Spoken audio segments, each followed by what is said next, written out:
बिस्मिल्लाहिर्रहमानिर्रहीम, अस्सलाम वालेकुम। मैं हूं गुलफाम चौधरी। आप देख रहे हैं मेरा फेसबुक पेज और यूट्यूब चैनल। पाकिस्तान की सियासत में अहम तरीन डिवेलपमेंट हो रही हैं और मुसलसल डिवेलपमेंट्स मुतवक्के हैं।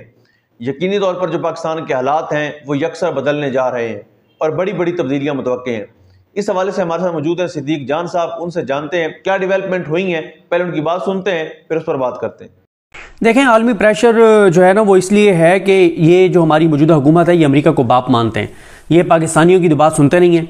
25 करोड़ पाकिस्तानी वोट कहाँ डाल रहे हैं, पाकिस्तानियों की राय क्या है, पाकिस्तानियों की हालत क्या है, पाकिस्तानी एहतजाज कर रहे हैं, कोई बात कर रहे हैं, कोई आवाज़ उठा रहे हैं, उनका कोई दुख है, कोई दर्द है, कोई तकलीफ है, कोई अजियत है, वो तो उसका तो इनको फ़र्क बिल्कुल पड़ता नहीं है।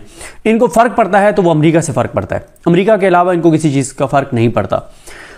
तो अब जब वो ट्वीट आया है तो आप देखें कि ख्वाजा आसिफ साहब का पुराना बयान एक मौजूद है कि अमेरिका, हमारे जो वेंटिलेटर हैं वो अमेरिका के लगाए हुए हैं और अमेरिका ने चाहे तो हम डिफ़ॉल्ट कर जाएंगे और अमेरिका चाहे तो हम कोलैप्स कर जाएंगे और अमेरिका चाहे तो हम बाइसे कौम मर जाएंगे और हमें जो वेंटिलेटर लगा हुआ है, जो ड्रिपें लगी हुई हैं वो सब अमेरिका की लगाई हुई हैं।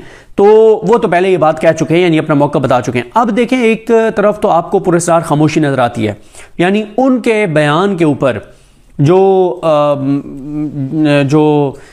रिचर्ड का ट्वीट है उसके ऊपर कोई रिएक्शन हमारे फॉरेन ऑफिस का, हमारी हुकूमत का, हमारे वज़ीर-ए-आज़म का, या जो चाइना के मंडेला हैं, जो कॉपी हैं जाली मंडेला की, वो भी खामोश है मुकम्मल तौर पर। उनका भी कोई ट्वीट नहीं आया।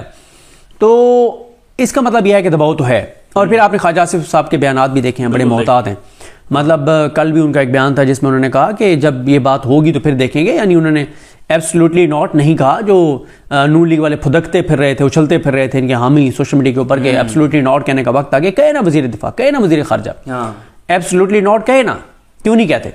औकात नहीं है, जुर्रत नहीं है इतनी, क्योंकि वो आंखें हैं इनके।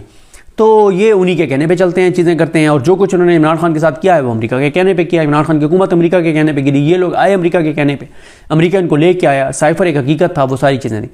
अब एक तरफ तो रिएक्शन के ऊपर पूरे साल खामोशी है, लेकिन एक चीज़ है कि देखें अब ये कमेटी अनाउंस होने जा रही है चंद घंटों बाद, ठीक है। वो आज भी हो सकती है, कल भी हो सकती है। कमेटी अनाउंस करने जा रहे हैं, परसों भी हो सकती है। ये बहरहाल अगले 2-3 दिन के अंदर अंदर कमेटी अनाउंस करने जा रहे हैं मुज़ाकरात के लिए पीटीआई के साथ।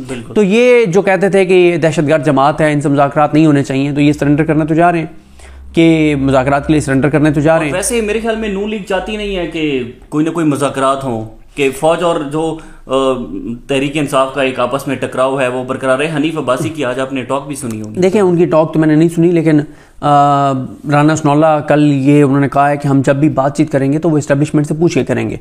तो ये बात राना साहब ने करके बड़ी बात कर दी है। ना भी कहते तो पूरे पाकिस्तान के बच्चे को पता है कि इस हुकूमत की कोई हैसियत और औकात नहीं है। ये जब भी बात करेंगे तो ये पूछेंगे नहीं, वो इन्हें कहेंगे तो ये टॉक करेंगे। और मैं बहरहाल टॉक्स के ऊपर बहुत क्लियर हूँ, मुसलसल ये अर्ज कर रहा हूँ कि इन टॉक्स में से कुछ भी नहीं निकलना। ये टॉक्स सिर्फ एक ड्रामा है, सिर्फ एक फ्रॉड है, सिर्फ इमरान खान को ट्रक की बत्ती के पीछे लगाने की कोशिश है। लेकिन वो नहीं हो सकेगा, वो नहीं हो सकेगा। वो इसलिए नहीं हो सकेगा कि इमरान खान से बेहतर इनको कोई नहीं जानता। इमरान खान को पता है इनकी हैसियत और औकात का भी, इनके ड्रामों का भी, इनके फ्रॉड का भी, इनके झूठ और फेब का भी, ये किस तरह से दो नंबरियाँ करते हैं, सब कुछ इमरान खान को पता है। तो इमरान खान को ये ट्रक की बत्ती के पीछे नहीं लगा पाएंगे। लेकिन वो हुकूमत जिसकी ज़ाहिर है मियाँ नवाज शरीफ और मरीम नवाज ही मेन है ना, तो मरीम नवाज मियाँ नवाज शरीफ की एक तरह से स्पोक्स पर्सन भी हैं, उनकी सियासी वारिस भी हैं, आगे पार्टी भी उन्हीं के हवाले मियाँ नवाज शरीफ ने कर दिया सब कुछ। तो मरीम नवाज ने कहा कि पीटीआई दहशतगर्द जमात है, इनके साथ बातचीत नहीं होनी चाहिए, इनके साथ वो सलूक होना चाहिए जो दहशतगर्दों के साथ होता है। तो अब उसी दहशतगर्दों की जमात के साथ आप टॉक्स के लिए आप अपनी कमेटी बनाने जा रहे हैं। अच्छा, इसमें नैरेटिव में पीटीआई को थोड़ा सा नुकसान पहुंचा, लेकिन फिर इमरान खान साहब ने खुद चीज़ें अपने हाथ में ली। नुकसान इसलिए पहुंचा कि जब तहरीक इंसाफ के कुछ चाबी वाले खिलौने जो हैं वो लेट गए और हुकूमत के पाँव पड़ गए कि हाय हम मर गए, हम लुट गए, हमसे बात करो, हमसे टॉक करो, हमसे मुज़ाकरात करो, और लेट गए, बिल्कुल उनके पाँव पकड़ लिए हुकूमत के। ये उन्होंने कोई इमरान खान का भला नहीं किया, ना वो पीटीआई का भला कर रहे थे, ना वो पीटीआई का भला करने के लिए बात कर रहे थे, ना वो जो है वो इमरान खान को फ़ायदा पहुंचाने के लिए कर रहे थे। ये चीज़ें वो इसलिए कर रहे थे कि उनको कहीं से कहा गया कि तुम लोग बिल्कुल ये बात करो, ये बयान दो। पीटीआई वालों से बयान दिलवाए गए और पीटीआई वालों से बयान दिलवा के और नून लीग को कहा गया कि चढ़ जाओ इनके ऊपर और इन्हें कहो जनाब बिल्कुल चढ़ाई करो और इन्हें कहो कि जो है ना ये लेट गए हैं और इन्हें कहो कि ये तो अब तो चोर डाकू लुटेरा कहते थे, और साथ ही कहा गया कि इनको कहो कि अब तुम्हें क्यों मुज़ाकरात याद आ गए हैं, अब तो क्योंकि तुम्हारे पास ऑप्शंस ख़त्म हो गए हैं, क्योंकि अब तुम कमज़ोर हो चुके हो, अब तुम्हारे लोग नहीं निकलेंगे, अब इमरान खान को और केसों में सज़ाएं होने जा रही हो। भाई इमरान खान को और सज़ाएं अगर आप देंगे तो इमरान खान को और सज़ाएं देंगे तो पहले आपने क्या नहीं किया इमरान खान के खिलाफ, तो उससे क्या हुआ? क्या उसकी पॉपुलैरिटी कम हो गई है? क्या इमरान खान जो है वो लोगों ने उसकी सपोर्ट करना छोड़ दिया, या इमरान खान को सौं के बाद लोगों ने नून लीग से मोहब्बत शुरू कर दिया? क्या लोग नून लीग के वोटर बन गए? क्या पीपल्स पार्टी से मोहब्बत शुरू हो गई है? क्या जो कुछ ये सब कुछ हो रहा है इस निज़ाम के हवाले से लोगों के गम गुस्सा और नफरत कम होगी? कुछ भी नहीं हुआ ना। इमरान खान को अब जब जब सजा देंगे इमरान खान को उसका फायदा होगा। इन अदालतों के जरिए सजाएं होना इमरान खान के बयानिए की फतह है। इमरान खान केस हार कर बयानिए की जंग जीत जाएगा, और इस वक्त बयानिया मैटर करता है। ये जो अदालती फैसले हैं इनकी कोई हैसियत और औकात नहीं है, ये रद्दी की टोकरी में भी नहीं फेंके जाएंगे, ये कोई और किसी गंदे गटर में ये फैसले फेंके जाएंगे। ठीक है, ये रद्दी की टोकरी तो फिर भी साफ होती है, ठीक है, ये किसी गटर में फेंके जाएंगे अदालती फैसले, जिस तरह के अदालती फैसले करवाए गए। और हाँ, ये फैसले देने वाले जजों को फ़ायदा होगा।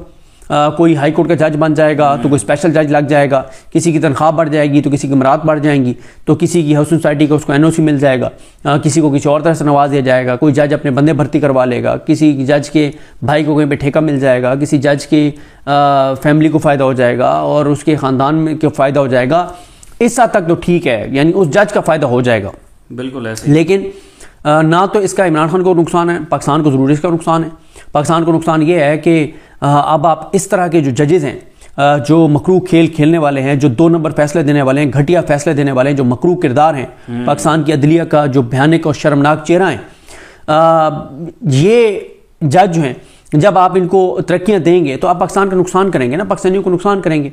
अब जो एक बार इस निज़ाम के हाथों इस्तेमाल होके और निज़ाम के साथ अपनी गोटी फिट कर लेगा, उसके बाद उसको कोई डर नहीं है ना कि अब वो पैसे ले, अब वो अपना ज़मीर 50,000 बार बेचे, वो 50,000 केसों के 2 नंबर फैसले करे, वो ओवरसीज पाकिस्तानियों के प्रॉपर्टी के केसों में गलत फैसले करे, वो कत्ल गारतगरी के हवाले से फैसले करे, वो कातलों को बरी कर दे, वो बेगुनाहों को फांसी लटका दे, वो बेगुनाहों को उम्र कैद की सजा सुना दे, वो जितने फैसले, जब एक बार उसने अपना ज़मीर बेच दिया तो बस खत्म हो गया ना। अब तो वो फिर माल ही बनाएगा, अब वो पैसे यहाँ पे बनाएगा और पाकिस्तान से बाहर शिफ्ट करेगा। अब तो उसको ये है कि मेरे 5 साल 7 साल 10 साल रह गए हैं जुडिशरी में, मैं कितना जल्दी कोई दुबई में फ्लैट खरीद लूँ, कोई यूके में इन्वेस्टमेंट कर दूँ, कहीं और कोई $1.5 लाख फौरी तौर पर भेज दूँ, तो वो यही करेगा ना। फिर जब किसी के कातिल का केस आएगा वो उसे 1 करोड़ रुपये लेके उसको बरी कर देगा, 2 करोड़ लेके बरी कर देगा, और 2 करोड़ रुपया वो पाकिस्तान में लेगा भी नहीं, वो कहेगा कि मुझे यूके में चाहिए, मुझे यूएस में चाहिए, मुझे दुबई में चाहिए, मुझे कहीं और चाहिए। तो वो ये चीज़ें नुकसानदेह होती हैं ना जब आप इस तरह से जजेस को इस्तेमाल करते हैं। तो बहरहाल हम बात कर रहे थे जी बिल्कुल, जिस तरह से आपने सिद्दीक जान साहब को सुना कि आइंदा आने वाला जो हफ्ता है, ये चंद दिन है, ये पाकिस्तान की सियासत में कितने अहम है और इसमें जो पाकिस्तान की सियासत है उसमें कितनी बड़ी तब्दीलियां मुतवक्के हैं। अल्लाह पाक वतन अजीज़ का हामी व नासिर हो। पाकिस्तान जिंदाबाद।